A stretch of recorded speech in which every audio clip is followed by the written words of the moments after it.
everyone. Welcome tonight to Overcoming the Obstacles. My name is Gail, and I'm here with Stellarpiper.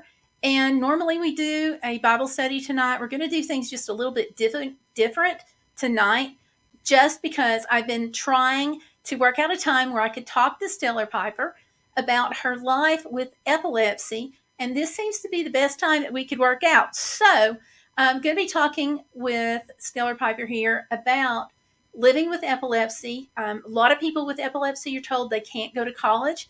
She broke that mold, not only went to college, but she went to graduate school, and she's overcome several other obstacles in her life about living with epilepsy and life with epilepsy. And so I thought we could talk about it tonight. So without further ado, hi, Stellarpiper. Hi, it is good to be here. So tell me a little bit about your journey with epilepsy. What was your age when you were diagnosed, and how did you take that? Also, disclaimer: I want everybody to know this is my daughter over here that's talking to us. And yeah, I get my left and right turned around, and that's my own head injury thing, but. She's going to be talking to us and tell me how you responded at your age of diagnosis, because it was much different than me, and take it from there. Also, we are joined by Peter Parker. So, hey, Peter Parker, how are you? And congratulations again to Peter for winning some of the things on my giveaway on my other channel. So, anyway, well done. So, Stellarpiper, what do you think? Tell me about yourself. Not that it's not awkward or anything. Oh, no, not in the slightest. Okay, I was diagnosed at 12. And at the time, it didn't seem like a big deal. But as I got older and further into my teen years, it became a big deal to me. Because it just hadn't sunk in. Like, it needed to, I guess, sink in a little bit how much of my life it would affect, if that makes sense. Well, how did it feel when you were told back when you were 12? How did it feel to be told that you had this condition and was completely different from anything your friends were ever going to experience? Well, okay. Okay, thank you, Peter. Well, at 12, I had seen several members of my family have medical conditions, so it didn't seem like a big deal that I had one, if that makes sense. Gee, I can't think of anybody in the family. Right. So you kind of expected it almost? Almost, yes. Okay. But how did that change the way you related to school, your friends? Did you walk around and think, gee, I'm the only person that's got this? Or tell me more about, and we're talking about going to high school. Mm-hmm. When you first got that diagnosis and you're in middle school, going to high school, did you think that it was going to impact your relationships with friends or anything? Or were you just overwhelmed, or was it just like another everyday thing? When I was in middle school, I didn't think it would really affect anything, but going into high school, it became very obvious that a lot of things were going to be affected. It wound up affecting my friendships, schoolwork, band, whole 9 yards, pretty much. So say more about that. Well, okay, when I was diagnosed, I was told that I wouldn't achieve in music and math. I remember that moment. Yeah, and mentally I pretty much said, yeah, right, at the time. So in high school, I was still very much in band, and loved being in band, loved playing music. But then I had a seizure on a band trip. and it was a whole big thing. So that was Um, a really, I can fill in the gaps a little bit about that. They let you seizure for about 30 minutes before they called me. And you had a 504 individualized plan saying I did. that at 5 minutes, they were to take you to the emergency room, much less wait half an hour. And so I know that Yeah. there was some things there. And I know they went ahead at that particular high school and put you under accommodations. But then you changed schools part way, and then we had struggles with accommodations. We did. So, Um, so how did that impact your search for college? well, having accommodations and having a very supportive high school experience for my freshman and sophomore years, I kind of knew that I would need that kind of environment. And I knew I wanted a small class size and not just be lost in the crowd because I knew I would need just a smaller, more tight knit kind of space. Okay. So I applied to 3 colleges, and out of all of those, I picked Berea College, because of the small class size, because of the various kinds of supports that they offered. Um, one of which was a shuttle to the Walmart nearby, so I could get like snacks or whatever. And they also offered a shuttle to Lexington, which was very, very helpful because I could not drive. And also at Berea, students were at the time and probably still are required to live on campus. So I didn't feel like I stuck out being the only one unable to drive like I did in high school. But now you physically went to these colleges and walked the campus and put eyes on them before filling out those applications, correct?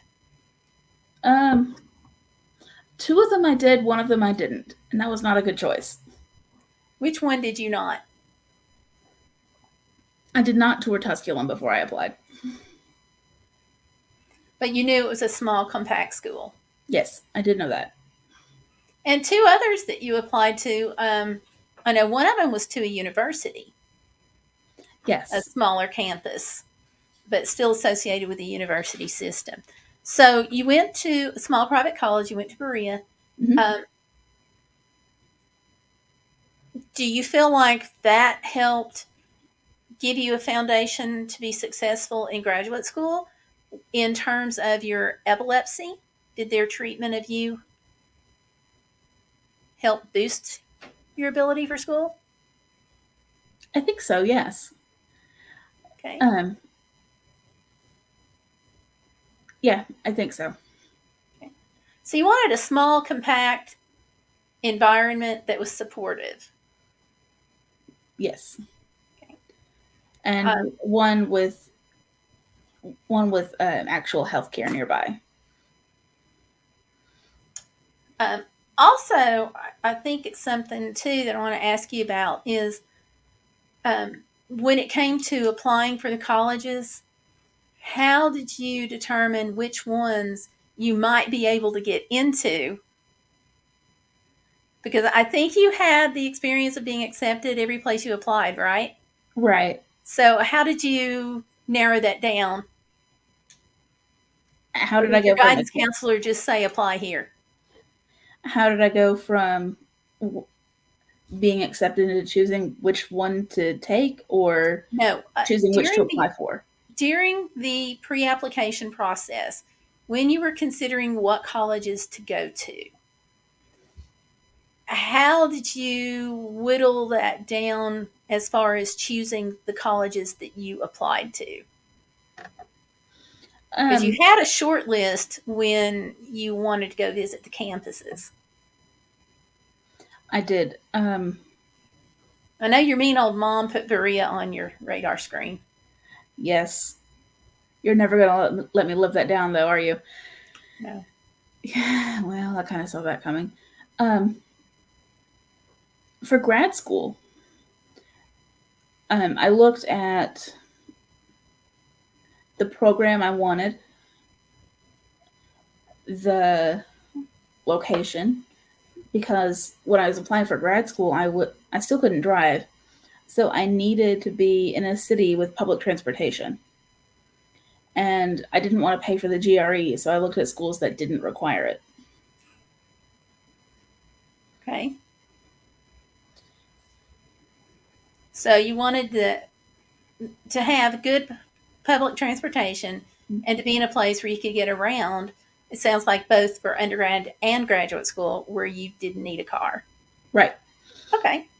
So on the colleges, you had some academic accommodations. Say more about that. Um, yeah. In in in undergrad, I had extended time on exams and a couple other things. And in grad school, I had extended time on exams and someone to take notes for me. The more helpful accommodations, the ones I used more often, were not the note taker, it was the extended time. And I needed that more in undergrad than in graduate. But that's just the luck of the draw, isn't it? pretty much. So, okay. So, one of the things that I think other people have to wrestle with when they look at going to college is just the fact that knowing you can get accommodations. Say more about how you got the accommodations. Where did you go? Who did you talk to? What was the name of the office? It's called different things in different places, but I went to the Students with Disabilities office in undergrad, and in graduate school, it was, I think, Office of Student Affairs or something like that. Okay. Student support, student affairs, that kind of thing. But basically, I went in and kind of threw myself on their mercy and asked, how do I get these accommodations that I feel like I need? So they told me, and they told me that I would need documentation, and they told me what kind of documentation I would need. I needed a letter from my doctor and a few other odds and ends I can't remember right now. So I got those together, took them to the office, and said, "Here is my documentation. I need these accommodations." And they looked at it and determined that the accommodations I was asking for were reasonable, meaning that they would not require a significant alteration in the course itself. And even if you don't know what accommodations you need, they would have helped you work through that to determine what they offered and what you were eligible for. Berea would have, yes, for sure. So, because I know with me, when I went to college, I'm just going to toss in this little tiny bit of my experience. I didn't know what accommodations I needed or could get, and I don't think you knew either. Did you? No, I didn't. I did not. So, makes a difference. It does. Knowing. Because I think that if you have a general idea, you're more likely to go and knock on those office doors. Mm-hmm. So, but even if you don't, it's okay. You can still go get the accommodations. It can be scary to go and knock on an office door not knowing anything. And speaking of scary, you had to decide whether or not to tell your friends. Mm-hmm. How was that? Was that scary, or how was that? Petra. Okay, so for a lot of my life, I just did not tell my friends. Like, not at all. And in college, I made sure, like, at least one of the RAs knew, and my professors knew because of having to talk with them about accommodations. And of course, the Students with Disabilities office knew. But other than that, I kept it really quiet. just because I didn't want to feel like I was being judged or be treated differently or any of that. Um, Now I'm a lot more open, and I tell pretty much all my friends know now. Well, and I hate to break it to you, but like you're on YouTube, Right, but so they like, can all look it up. But right. I know, like back in high school, you were very selective, and there were a like this inner circle that you had, and Mhm. they knew, and I know all your teachers knew. So, but I can understand that you don't want to feel like that person. Right. And I think as I've gotten older, I've gotten a lot more okay with feeling like that person. You know, my motto is these days everybody has something. It's just a matter of what. You Yep. know. Um, Speaking of seizures, what type of seizures did you have? Because there are some types of seizures, like me, I have grand mal. They are like everybody knows if I had a seizure. Hmm. There is no hiding it and no overlooking it. You're either conscious or you're not. Those are What the were real yours? What types. were your seizures? Um, Petty Mullen, which are also known as absence. So I get the kind where you stare off into space and look like you're daydreaming and the lights are on but nobody's home. That's me having a seizure, which makes it super not fun to diagnose. But you also had the partial seizure sometimes where your arms would shake. Oh yeah, I forgot about Also, those, but you those also didn't had happen some of that. often. No, but they did happen. So I know that one of the things that when you had the problem way back in high school, one of the things that they said was they didn't feel like you were having a seizure because your body wasn't shaking. And I was like, Yeah. I want to come and shake your body. You know, I can't because they were all bigger than me and I couldn't get to them. But you know that level of lack of knowledge Hmm. that was readily apparent. Did you continue to have problems with people around you having this lack of knowledge about what epilepsy is and how your symptoms presented? Some, yes. Um, I had to explain not to my current work supervisor, but my previous one, what kind of seizure activity, not seizure activity, and I had to educate them on how to tell when I'm having a seizure and what to do in the event of a seizure. So, what do you do in the event of a seizure? Um, well, for me, the first step would be to call my emergency contact, let them know, and then um, make a note of the time and the duration and all of that. And mine are usually really short, so just give me that information when I come out of it and let me go home early so I can sleep it off because I will Okay. be useless. What if you had a seizure at school? How did the college handle that?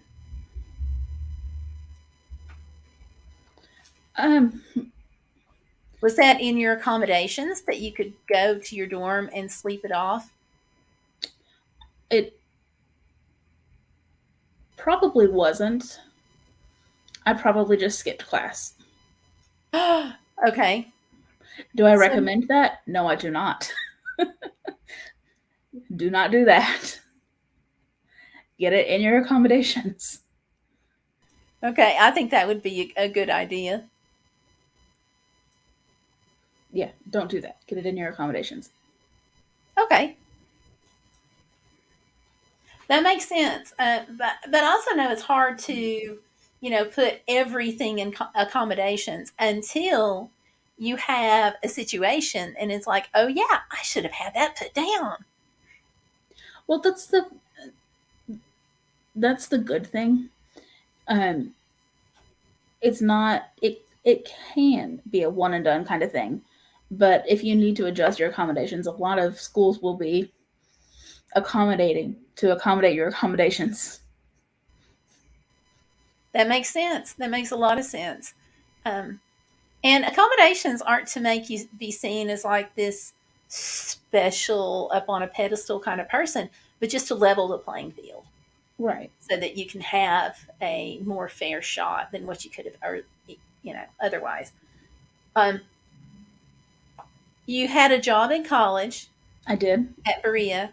All students are assigned a job. That's part of being a tuition-free school. Yay Yeah. for tuition-free! So everybody had this job that they're assigned. Did you have any accommodations at the work site? And if not, why not? And in retrospect, should you have? Not I that that's didn't. not a run-on question or anything. I didn't feel like I needed them at Berea, Okay.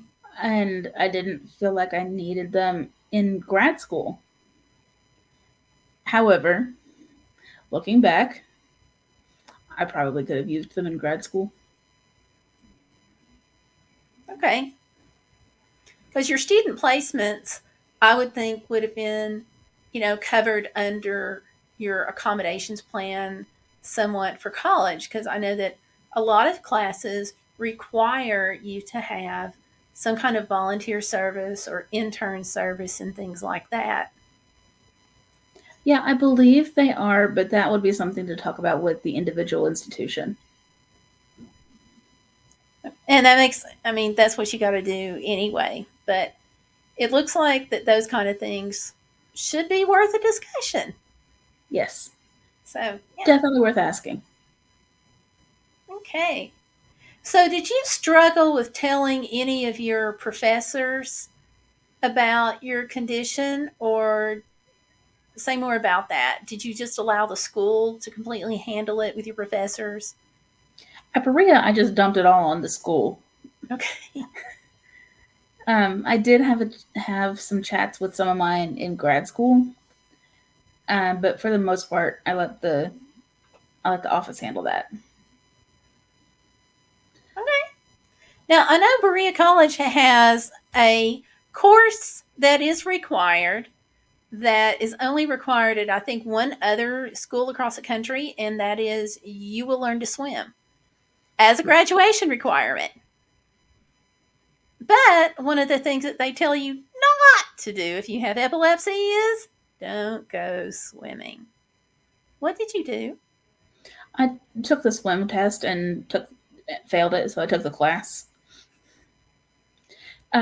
It was fine. I felt very safe in the pool because it was a small class, and um, there were like maybe 12 of us. So if any of us got in trouble, it would have been immediately obvious. And the professor was in the pool with us, so we would have had help right there. But you did have a seizure in the water once before. I did, but not at When you were on Berea. a vacation, but not in, I was going to say, but not in college. So that would have been something that you could have a conversation with your school about if you have an odd class like that or something that's required and is contraindicated by your doctor. That's something to talk to them about at disability services. Yes, it So is. how did epilepsy affect like your day-to-day life in college? Some knew, some didn't. Did they have it on your master file somewhere that they could magically whisk out of the computer or anything? It was probably in my master file that they could whip out of the computer. Um, other than having the accommodations, my life wasn't really affected too much because some of them I didn't need all the time. There were tests I didn't need the extended time on. There were um, the courses I didn't need a note taker for. And there were some courses that a note taker would have been completely useless. So I didn't need it all the time. So I never really felt like it affected my life all that much. However, um, However, however, now, um, especially, I have photosensitive epilepsy, and it has become a trend to have strobe lit movie scenes. So I have to be really cautious about what movies I catch in the theaters. Um, there are good resources for that, but it's still really irritating. and that's where you really have to decide, do you tell your friends or not? Hmm. And And I also heard you mention, go ahead, I'm sorry.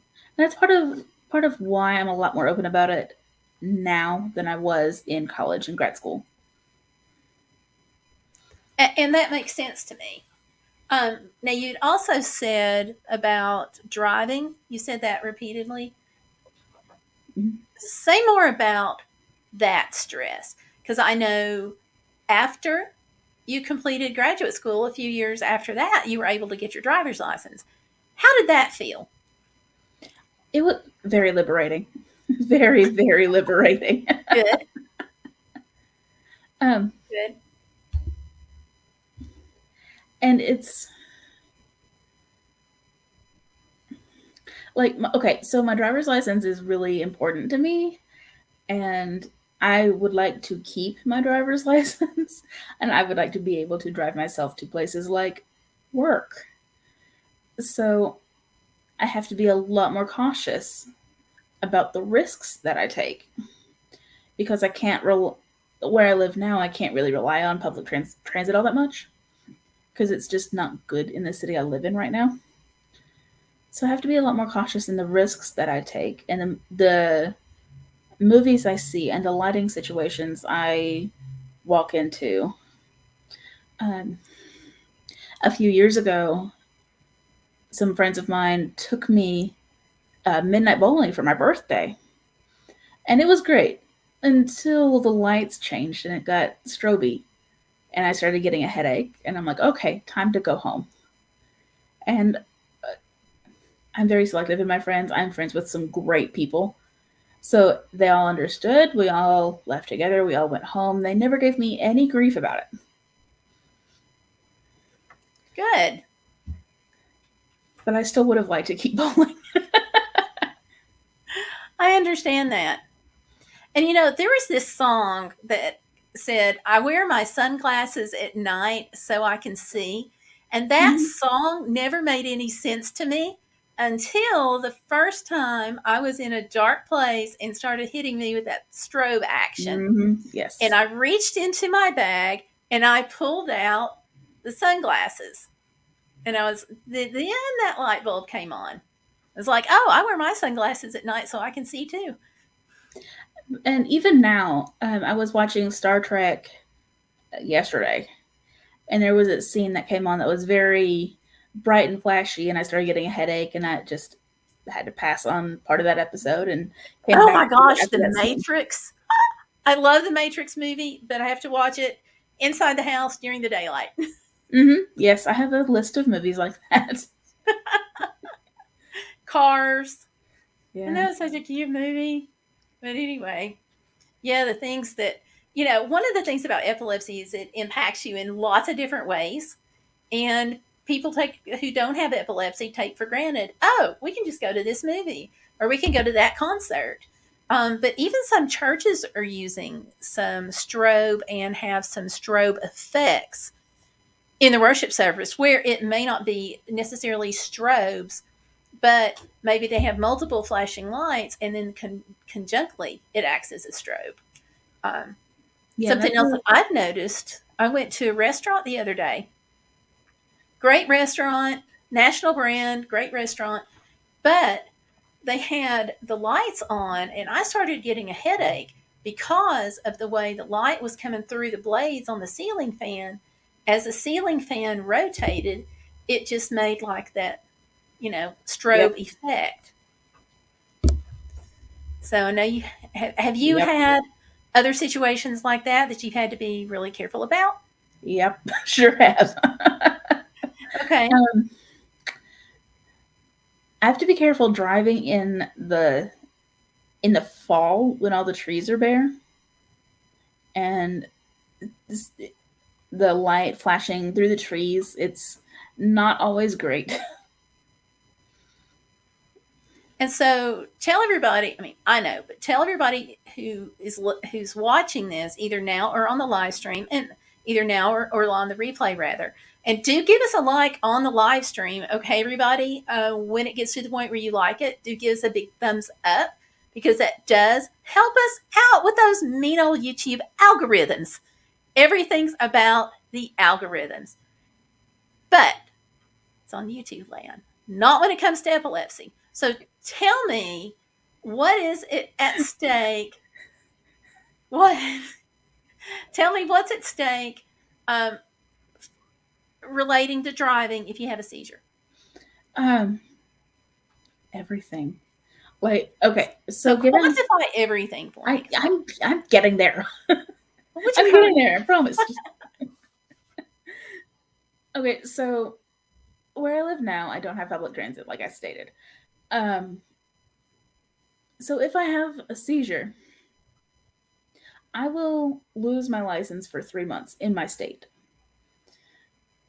A lot of states are more strict. I would say the majority of states are more strict, but in my state, it's 3 months. So, And that's but automatic. There's nothing you can do about that. nope, not a blessed thing.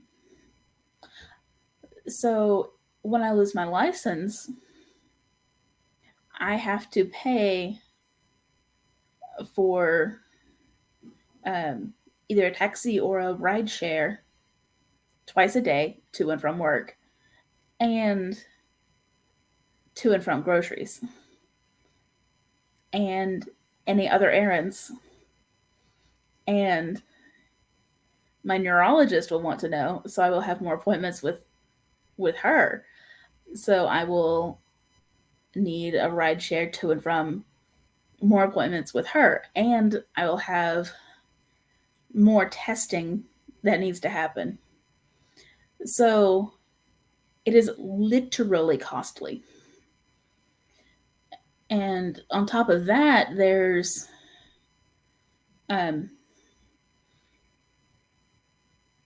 losing freedom because I will be reliant on other systems and other people for transportation.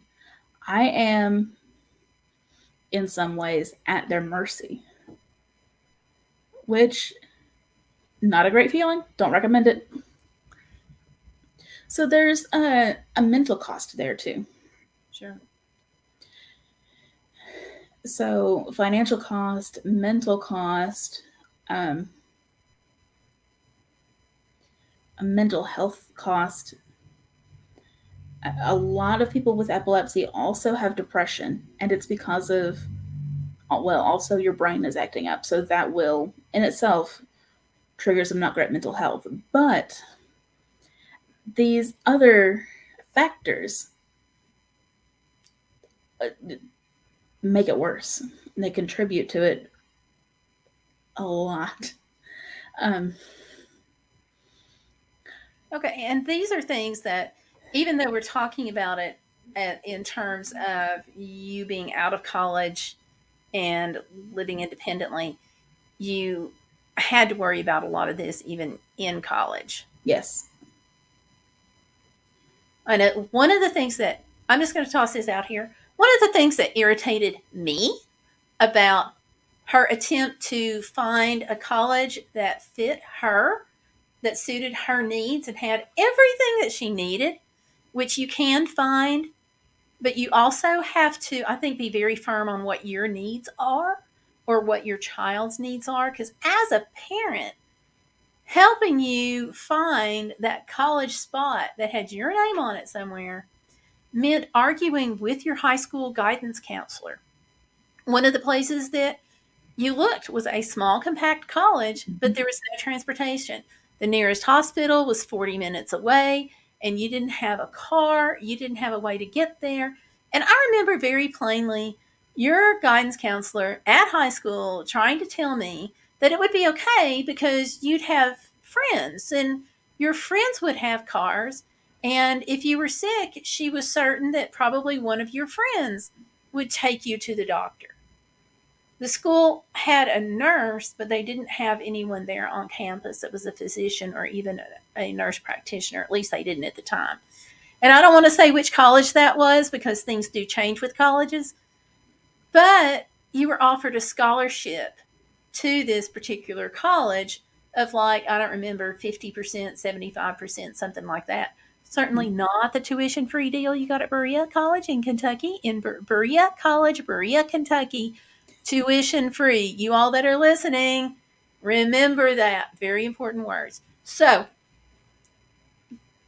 you apparently told the guidance counselor that no, you weren't going to take it. And she calls me at home and she's like, you just don't understand. And I was like, I think I understand more than you do. And that for her, it's a matter of we've got to find, if A happens, then B. And so if B happens, I've got to look at C, and this school doesn't have everything of that she needs. And the guidance counselor began echoing just what the folks at the college had said, in that you would meet people and they would have cars and they would probably help because that's what college students did on their campus. I felt like that would be setting you up for failure It would from have. the get go because I'm teaching you with their support and encouragement, teaching you exactly how to be dependent on everyone else for living your life. Yeah, it would have.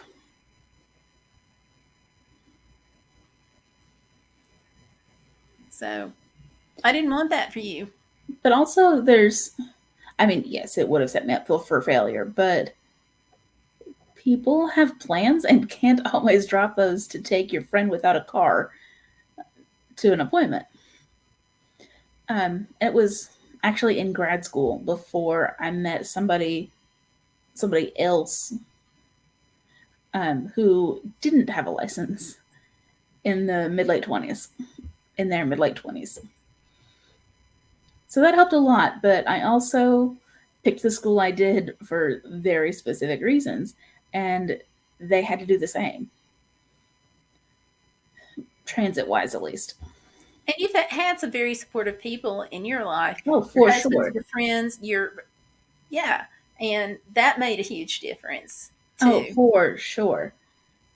But you can't even always rely on even the most supportive friend to be available when you need them. Right. Because the time when you need them the most is going to be during finals or when they're having to meet with their boss. Yeah. That's like always the way it works, right? Always at the least convenient time.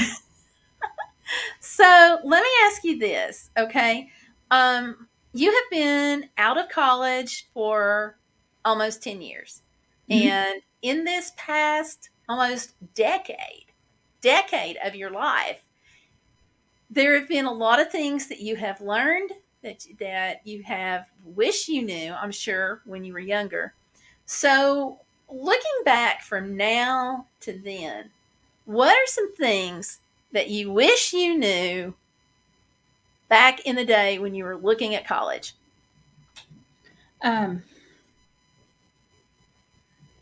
So I found this because I was looking for resources for a client of mine. Okay. And it turns out the Epilepsy Foundation has an actual written out seizure plan that you just fill out and hand it to whoever. Nice. And it would have been so handy to just say, here is this thing in written form to bosses or professors or RAs or roommates. Would have been super handy. But I found it when I did. And I'm glad I found it. It made my client's life easier, but it would have made your life easier too. Is that what I'm hearing? Yes, it would have. So, okay. And that brings me to another thing about bosses. How do you decide whether or not to tell your boss? I know I know it's an individual decision because some people do tell their workplace and some people don't. What factors come into play with you when you are considering whether or not to tell your boss that you have epilepsy? I don't tell I don't tell anybody until after I'm hired, for one thing. Yeah. Oh, yeah. I definitely. Uh, and I generally don't mention it until I've been there at least a few months. What kind of Um, factors do you consider with when you're thinking about whether or not to tell them? What kind of factors do you think about that informs your decision? how much I'm actually going to interact with them? Will it be helpful for them to know? What kind of rapport do we have?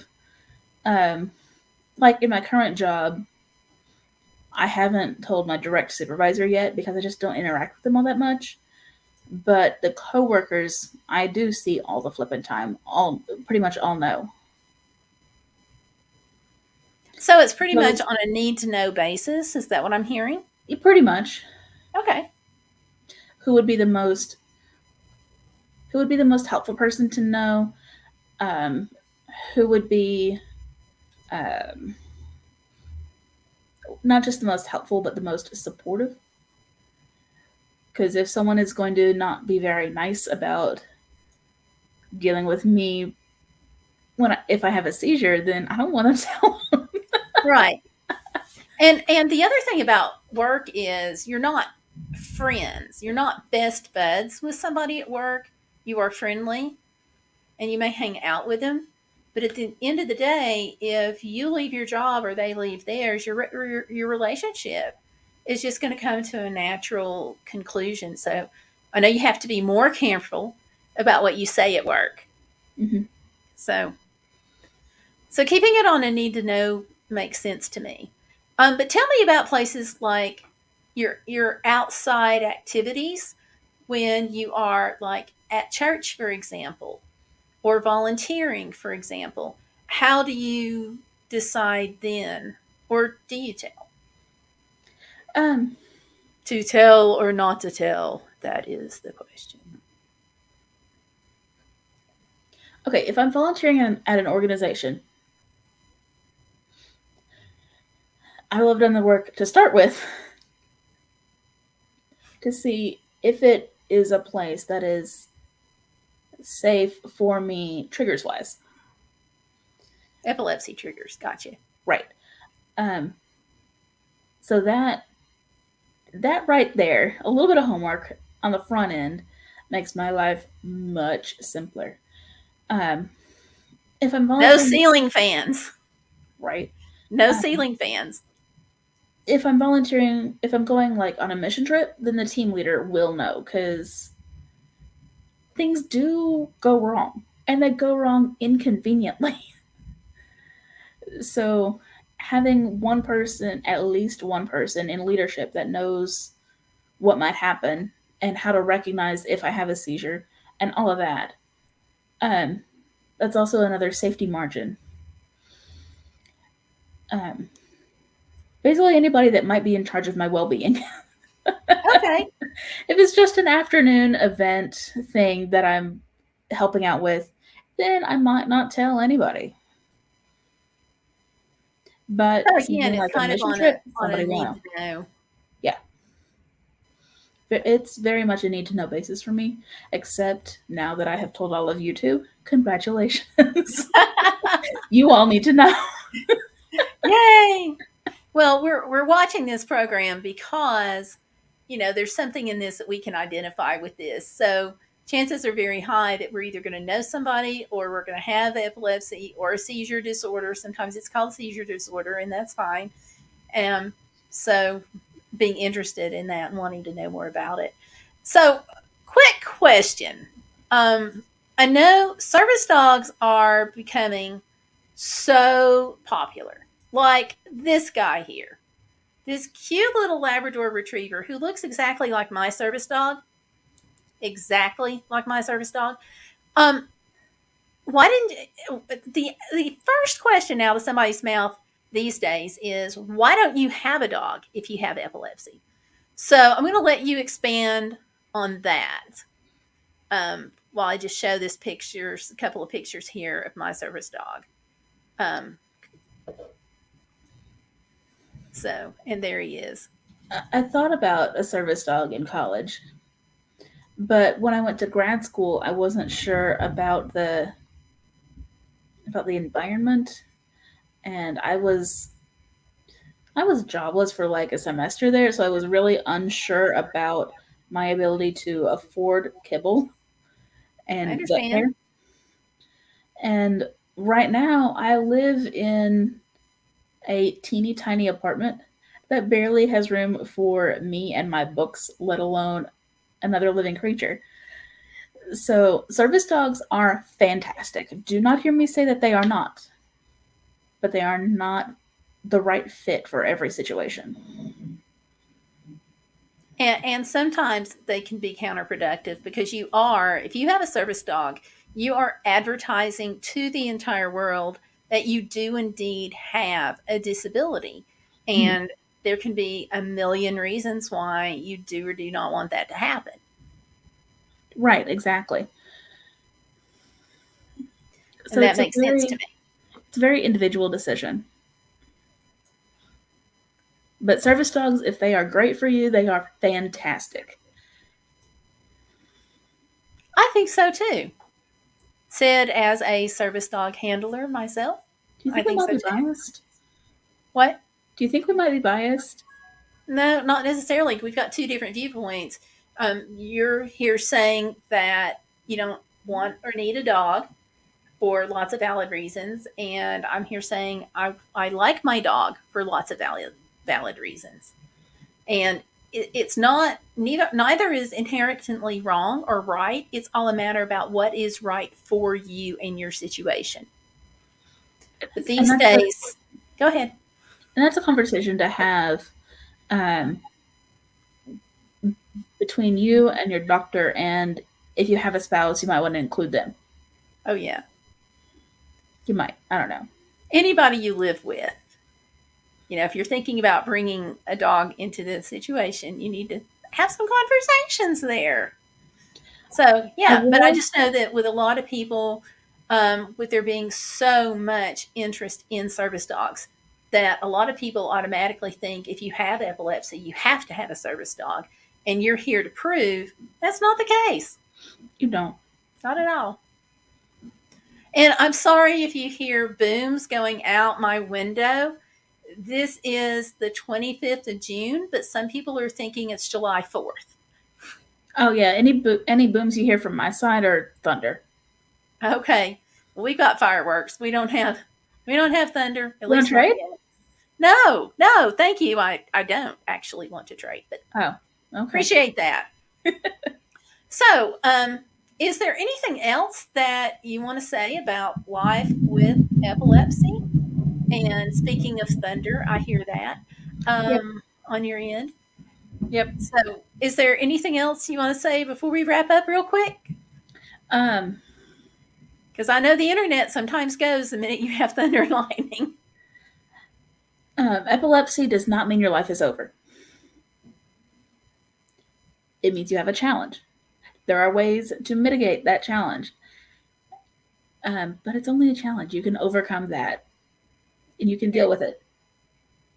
there you go. Don't let life get in the way of living. Hey, I think there's a hashtag Be Bodacious channel around here somewhere that uses that tagline. Maybe Yep. it's like, Borrowed it. oh, I don't know, my other channel. Yeah, maybe I heard it somewhere.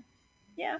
All right. Well, thank you for letting me talk to you about this. I hope you don't have too much problem there with thunderstorms.